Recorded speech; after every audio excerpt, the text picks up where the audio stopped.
اللہ تعالیٰ نے فرمایا موسیٰ میں اپنی ایک تجلی کوئی دور پہاڑ پہ ڈالتا ہوں، اسے دیکھ لیا تو پھر مجھے بھی دیکھ لو گے۔ وہ تجلی آئی، موسیٰ علیہ السلام اس کو برداشت نہ کر سکے، بے ہوش ہو گئے۔ ایسا ہی ہے نا اب جو نماز شدہ، اسے دیکھ نہ سکے، بے ہوش ہو گئے۔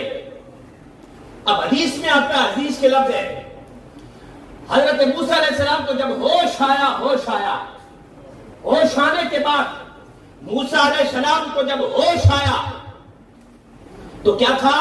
حدیث میں آتا ہے کہ رات کے اندھیرے میں اگر کوئی چوٹی چند میل فاصلے پر ایک پتھر پر چل رہی ہوتی، حضرت موسیٰ علیہ السلام اسے بھی دیکھ لیا کرتے تھے۔ سبحان اللہ۔